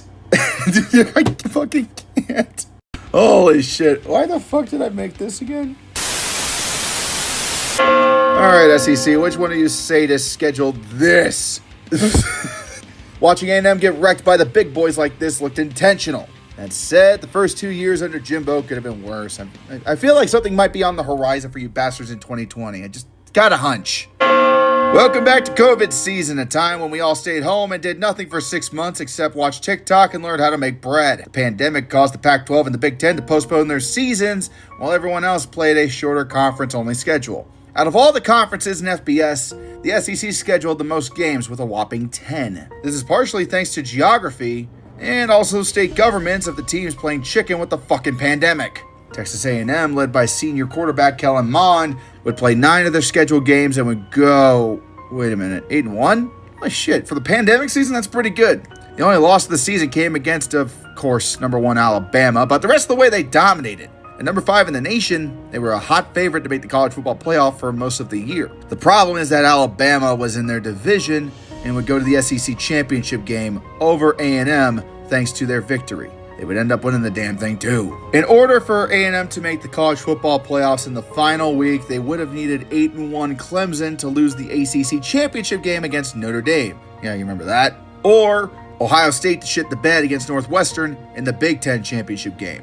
Neither of which happened, and they instead got a consolation prize in beating up Mac Brown's North Carolina in the Orange Bowl. 2020 was so complicated that I'm saving it as a story for another time, but I will admit that A&M should have been given a chance here. Yeah, the loss they had was to Alabama, but that was in the second week of the season before winning out the rest of the way. And while Notre Dame notched a victory in double overtime over Clemson earlier in the season, it had a major asterisk because several Tigers, including quarterback Trevor Lawrence, were out with COVID. Had this been a normal football season, it stands likely to reason they would have made the playoffs this year. Instead, the traditional powers were selected, and A&M fans will never shut the fuck up about 2020 forevermore. I will give this season full justice one day, I swear it. Now let's move the fuck on, please. More? What do you mean there's more? The season ended. Alabama won the Natty. It's done. Yeah, I was over my beloved Ohio State, but we are not here to talk about them. Texas A&M did something stupid. I mean, it can't be worse than hiring Dennis Franchione, right?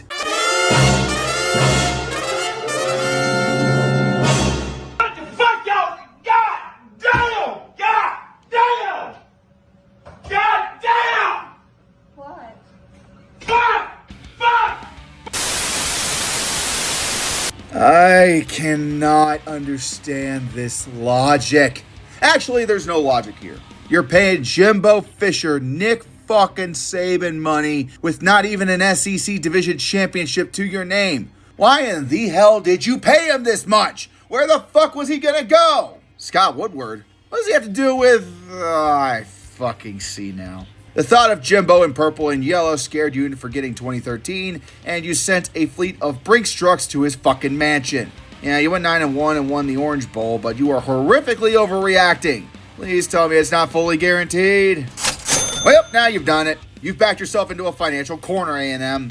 You better hope Jimbo continues to do well and this all works out, because no matter what you do, you just guaranteed him the whole goddamn contract. You can't fire him now. You handcuffed yourself to Jimbo and threw the key into the Brazzo. If you don't win a national title now, you will become the laughingstock of college football. And not a damn person will feel sorry for you. Don't fuck it up. All right, you're number 6 in the nation, and quarterback Haynes Keene is playing like a bat out of hell.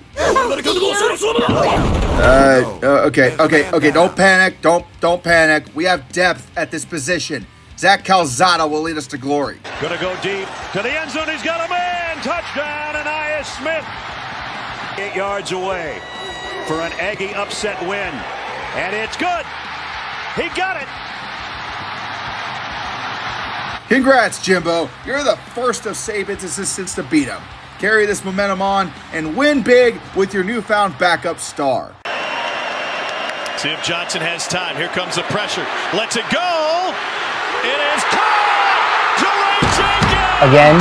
Seriously? Same as it ever was. All right, you're ranked number 6 in the preseason polls and are heavy favorites to make the playoffs. We all know how accurate those polls are, you know. Got a couple tune-ups against Sam Houston and App State before getting into the meat of the schedule. Shouldn't be a problem. Bryce to the tight end, Pearson. Tiptoeing the sideline. Did he get in?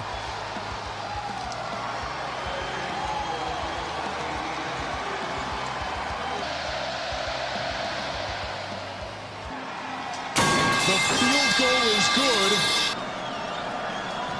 Everybody panic! No good. Oh my. A&M channeled their inner 2007 Michigan and fell to the Giant Killers, Appalachian State, at home. And go on to completely collapse and lose 6 straight in October and November. You went from preseason playoff contenders to binge-eating junk food on the couch, 5-7. Congratulations on being a damn laughingstock. However, Texas A&M had bigger problems than just losing now. Behind the scenes, the program was in full chaos. Remember the bullshit Fisher did to Florida State near the end? Yeah, nothing changed when he got to College Station. A&M had the #1 recruiting class in college football in 2022, bankrolled by the deluge of NIL money flowing in from the boosters. The problem is the majority of the players transferred before 2023, due to Jimbo completely ignoring the character problems behind the players he recruited and thinking the raw talent assembled would magically be enough. These are 18-year-old teenagers after all. Jimbo also insisted on doing all of the offensive play calling, a role that almost every top head coach has delegated to the offensive coordinator years ago.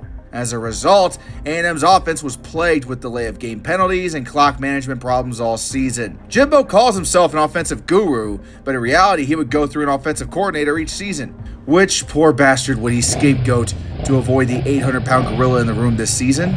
Bobby fucking Petrino. Actually, I don't feel bad for that son of a bitch. Fuck him. The school by now knew how bad they fucked up by giving Jimbo that insane contract extension.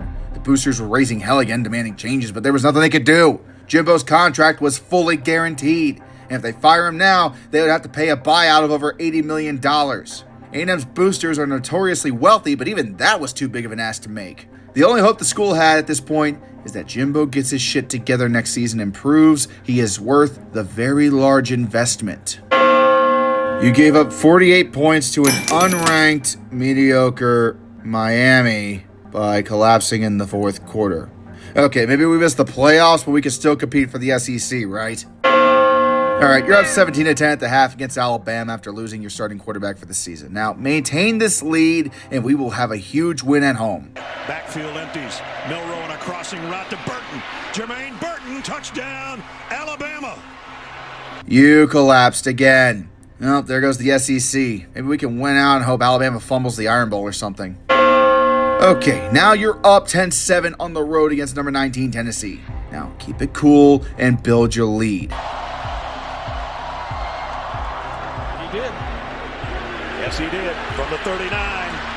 Williams reverses field. D. Williams heading to the goal line. Touchdown, Tennessee. Jimbo, are you trying to get yourself fired on purpose? No, don't go blaming the fact you have Bobby Petrino as the offensive coordinator. We know you call all the goddamn plays for the offense. Don't make us fire you. It'll tarnish your name and ours. Come up with Johnson is going to dive in. Finally, the offense didn't collapse despite yet another quarterback injury, and you have the lead over number 10 Ole Miss with 4 minutes to go. As long as your defense can hold back the Rebels, we're walking out of Oxford with a huge win. It's in the backfield. Direct snap. Judkins is in.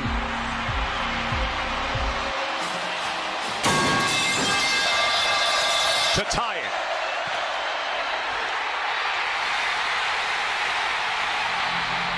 And the number 10 team in the country holds on.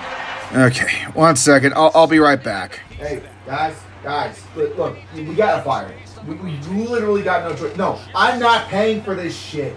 You fuckers asked for this. I'm not paying for it this time. We literally cannot afford it. The athletic department will collapse if they ain't us to pay for this shit. 1 week later. Okay, how many of you fuckers can pay? Okay, $1 million here? Alright, that's a start. 20, okay, you're fucking awesome. 10, 5, 10, okay, cool. Send me the goddamn checks. I expect them on my desk by Monday. Okay, look, we have enough boosters on board that will cut the checks needed to buy out the contract with Jimbo Fisher. Wait, sorry, you said they beat the piss out of Mississippi State the very next week, 51-10? Well, to be honest, we were going to fire Jimbo anyways. The only reason we didn't do it faster is because we had to wait for all the goddamn checks to clear. Turns out we needed longer than a couple of days. It might be the biggest buyout in college football history, but at least the boosters are paying it and not the school. Jimbo, get the fuck out of here! Do you know how supremely bad you have to fuck up to pay a football coach a fortune to not coach you? This is forevermore a stain on the legacy of Texas A&M. They were so blindly committed to winning that the 12th Man Foundation had to step in to save the entire athletic program from going over a fiscal cliff just to fire their head football coach. Now, history doesn't repeat, but it sure does rhyme. Jackie Sherrill and Jimbo Fisher posted eerily similar overall records. One left the program with a tarnished legacy due to his own arrogance in dealing with the NCAA. The other left the program with a tarnished legacy due to his own blind spots in recruiting and managing. Both demanded full control of the program from the university, got it, and squandered it. And both had recruited talented defensive coordinators in their best seasons. After this incredibly dumb moment, Texas A&M actually learned their goddamn lesson and brought in Mike Elko, who coached A&M's stifling 2020 defense, for a 7-year, $42 million deal. Almost half of what they gave Jimbo Fisher 6 years earlier. Maybe this means history rhymes again. And you get RC Slocum 2.0. Mike Elko knows how to turn around a football program. He did amazing work at Duke, making them into actual opponents for once, and not the tobacco-filled punching bags they historically have been. It looked like they had already turned it around, as they were 7-1 by November with the only loss coming against Notre Dame. They were even looking at a potential playoff spot in the new 12-team format. However, as is tradition, the late season collapse happened again, dropping 3 of their last 4. That hurts, but guess what? It gets worse. Thanks to conference realignment bullshit, Texas is now in the SEC with you. They walked into Kyle Field for the first time in 13 years with a conference championship berth on the line, and it's safe to say they walked away without a scratch on their horns. Over a decade of waiting to get another chance at the Longhorns, and you fucking wasted it. Finishing the season, wait for it, 8-4. Same as it ever was. Enjoy the trip to Austin next year. The Aggie faithful like to go on about their traditions, and after learning more than I ever wanted to about them, only to realize this was the tip of the iceberg, I can certainly say there is one tradition that Aggies everywhere can truly claim they are unmatched in: underachieving. It's not even close. Seriously, name another school with the resources, fan loyalty, and recruiting base that this one does, not to mention the size. Texas A&M has a gargantuan student body. The SEC may just mean more, but A&M does less with it. Since you moved to the conference, you have been less relevant than Missouri. Your records against your 4 biggest in-conference rivals are all sub 500. Your bowl record is also below 500. And Jimbo's ridiculous contract wasn't some crazy one-off, it's another chapter in a long history of your athletic department making boneheaded decisions. So that's something I don't understand. There is a saying in College Station that goes, from the outside looking in, you can't understand it. From the inside looking out, you can't explain it.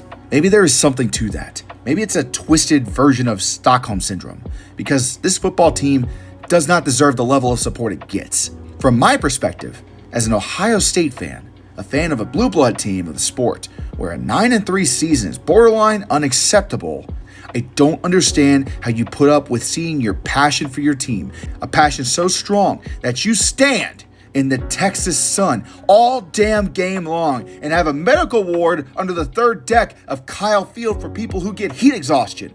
A passion so notorious that Penn State fans point to you and say, see, that's the real Colt. And most of you agree. Wasted, year in, year out, you are giving blue blood level support to a team that is a whole lot closer to a Southern Sparty. You can sit here and talk about what if A&M integrated and Bear Bryant stuck around, or what if that injury in 1975 didn't happen, or what if the NCAA didn't whack A&M in the early 90s, or what if Johnny Manziel was mature enough to play to his fullest potential, but if ifs and buts were candies and nuts, then you would be eating a delicious box of Buckeyes, now wouldn't you? Assuming you don't win it all in 2025, and let's be real, you're not. You will tie the curse of the Bambino in terms of your championship drought. 85 years. Honestly, I think it's more likely you surpass the Cubbies than break it. See you in 2047. I'll bet the over on at least 12 more 8-4 seasons between now and then, because underachieving is your truest tradition.